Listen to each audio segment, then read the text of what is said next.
Shalom, salam sejahtera bagi Bapak Ibu, Saudara-saudara, anak-anak yang dikasihi oleh Tuhan Yesus Kristus.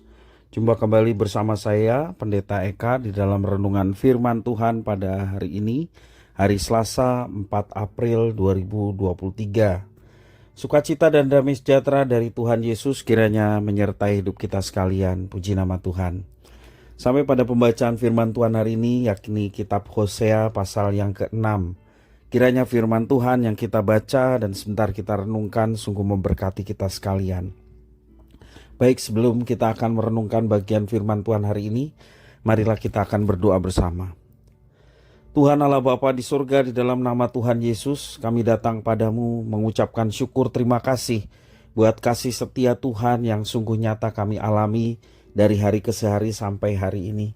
Kami mau terus bersyukur untuk setiap kebaikan Tuhan yang sungguh nyata, terlebih atas keselamatan yang telah Tuhan berikan kepada kami semua di dalam Yesus Kristus. Kami mau membalas setiap kebaikan Tuhan dengan hidup taat akan firman Tuhan. Karena itu kami mau terus memperdengarkan hati pikiran kami kebenaran firman-Mu. Ya Tuhan, mampukan kami untuk kami dapat memahami apa yang Kau maksudkan. Kau juga menolong untuk kami dapat menggenapi firman Tuhan dalam hidup kami setiap hari. Terima kasih Bapa, terpujilah nama-Mu. Demi nama Tuhan Yesus kami berdoa. Haleluya. Amin. Bapak Ibu Saudara-saudara, saya akan membacakan Hosea pasal yang ke-6, ayat yang ke-7 sampai Hosea pasal 7 ayat yang kedua. Demikian firman Tuhan. Efraim tidak mau bertobat. Ayat 7. Tetapi mereka itu telah melangkahi perjanjian di Adam. Di sana mereka telah berkhianat terhadap aku. Gilead adalah kota para penjahat, penuh dengan jejak darah. Seperti gerombolan menghadang, demikianlah persekutuan para imam. Mereka membunuh di jalan ke Sikem. Sungguh mereka melakukan perbuatan mesum. Di antara kaum Israel telah kulihat hal-hal yang mengerikan. Di sana ada Efraim bersundal dan Israel telah menajiskan diri. Juga bagimu, hei Yehuda, telah ditentukan penuaian apabila aku memulihkan keadaan umatku. Apabila aku menyembuhkan Israel, maka tersingkaplah kesalahan Efraim dan kejahatan-kejahatan Samaria. Sebab mereka melakukan penipuan, pencuri, mendobrak masuk, gerombolan merampas di luar. Dan tidak terpikir mereka bahwa aku mengingat segala kejahatan mereka. Sekarang pun perbuatan-perbuatan mereka mengepung mereka. Semuanya ada di hadapan wajahku. Bapak Ibu Saudara-saudara yang dikasihi oleh Tuhan Yesus Kristus, jatuh bangun dalam kehidupan rohani kita dapat dikatakan sebagai hal yang wajar sebagai manusia. Sebab kita semua masih sedang berjuang. Seringkali kita hidup sesuai dengan rencana dan kehendak Tuhan, dan banyak kali kita juga jatuh. Namun jika terjadi kemerosotan yang terus-menerus, maka sudah seharusnya kita melakukan introspeksi diri, lalu kita segera bertobat dan meninggalkan kemerosotan rohani tersebut.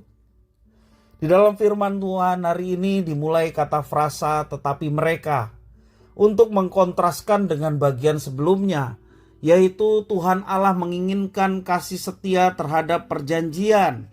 Kenyataannya orang Israel melangkahi perjanjian itu dan berkhianat kepada Tuhan Allah mereka. Gambaran pengkhianatan Israel itu dipaparkan di dalam firman Tuhan hari ini. Ada tempat seperti Adam, Gilead, dan jalan ke Sikem. Ini menunjukkan luasnya geografi dosa yang mereka perbuat. Artinya perbuatan dosa terjadi di banyak tempat, bahkan hampir di semua tempat. Dalam ayat yang ke-7 sampai yang ke-9 dipaparkan demikian. Dan kehidupan sosial mereka diwarnai dengan kekerasan, bahkan penumpahan darah, pembunuhan, itu terjadi di tempat-tempat itu. Satu hal yang mengherankan pelakunya, siapa pelakunya? Dikatakan dalam kitab suci pelakunya adalah para imam. pemimpin-pemimpin Israel yang seharusnya mereka menjadi teladan di dalam ketaatan, tetapi merekalah yang menjadi pelaku kejahatan. Di dalam hal religiusitas, orang Israel bersundal dengan mengikuti ritual bangsa-bangsa kafir. Itulah yang terjadi di masa Hosea. Mereka telah salah, berdosa. Mereka sudah tidak mengenal Tuhan Allah lagi. Itulah kejahatan mereka. Mereka sudah tidak tahu lagi apa yang menyakitkan dan menyenangkan hati Tuhan. Mereka telah berjalan menurut keinginan sendiri. Mereka terus tanpa sadar menyakiti Tuhan. Mereka lupa bahwa Tuhan mengetahui segala apa yang mereka telah perbuat. Kejahatan-kejahatan mereka di hadapan Tuhan semua tidak ada yang tersembunyi, terbuka. Mereka telanjang di hadapan Tuhan. Semua yang dialami oleh bangsa Israel merupakan indikator dari kemerosotan rohani yang dialami oleh mereka. Jadi kemerosotan rohani itu berarti ketika seseorang sudah tidak lagi merasa bersalah ketika dia sudah melakukan dosa. Ketika dia melakukan satu perbuatan yang jahat di mata Tuhan, tetapi dia tidak menyadari itu sebuah kejahatan, sebuah dosa. Dia tidak menyadari hal itu. Dia merasa biasa-biasa saja. Dan inilah indikator dari kemerosotan rohani. Orang yang demikian menganggap enteng dan tidak risih lagi terhadap dosa. Ia melupakan Tuhan yang telah baik kepadanya, Tuhan yang telah menebusnya. Seperti Gomer melupakan Hosea yang telah menebusnya. Demikian Israel yang tidak sadar bahwa Tuhan baik dan menebusnya dan terus hidup di dalam dosa karena kemerosotan rohani yang terjadi di tengah bangsa Israel. Orang yang demikian juga lupa bahwa Tuhan tidak kompromi terhadap dosa yang telah diperbuatnya. Pertanyaan, siapakah Tuhan bagi kita?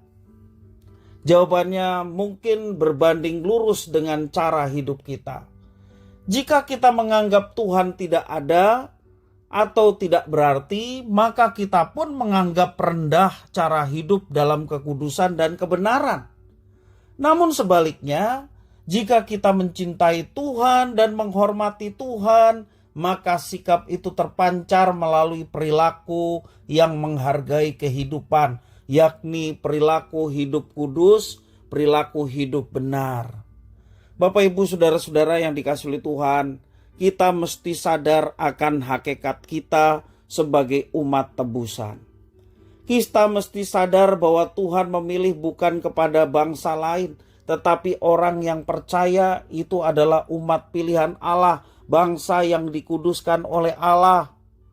Jadi ketika kita sadar Allah itu ada, Allah itu baik, Allah itu menebus kita, maka kita mau pancarkan apa yang sudah kita alami melalui kehidupan, perilaku yang menghargai akan kekudusan dan karya Tuhan dalam hidup kita.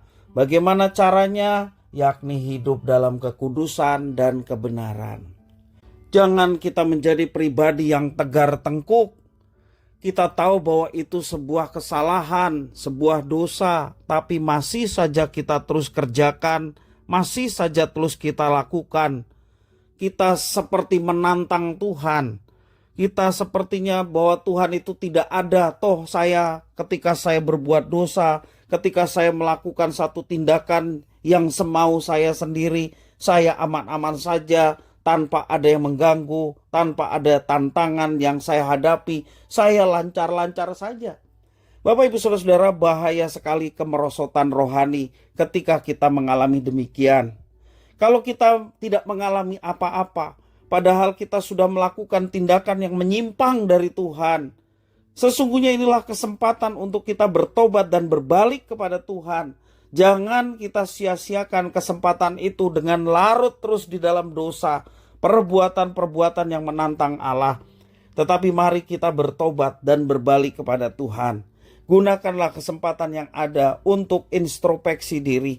Apakah kemerosotan rohani itu terjadi dalam diri kita?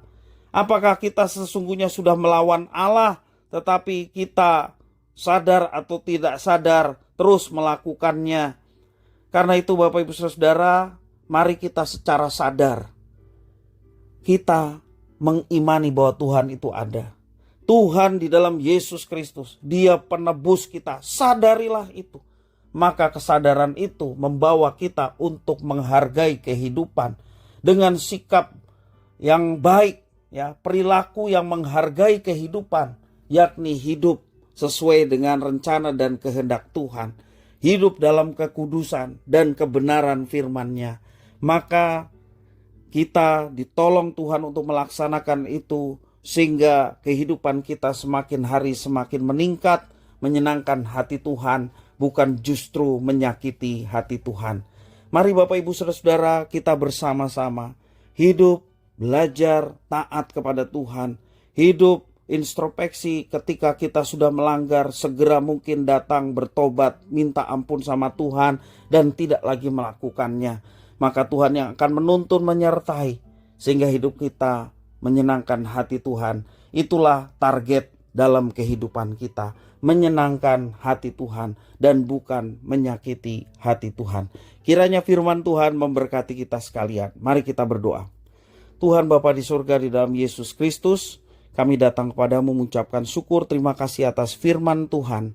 Mampukan menjadi pelaku-pelaku firman dalam hidup kami, menjadi orang-orang yang menyenangkan hati Tuhan, bukan orang-orang yang menantang dan menyakiti hati Tuhan. Selagi kesempatan hidup ini ada, inilah kesempatan untuk selalu belajar taat. Kesempatan introspeksi ketika kami sudah melakukan dosa dan bertobat dan menjauhi semuanya itu dan hidup untuk Tuhan. Terima kasih ya Tuhan atas firman-Mu.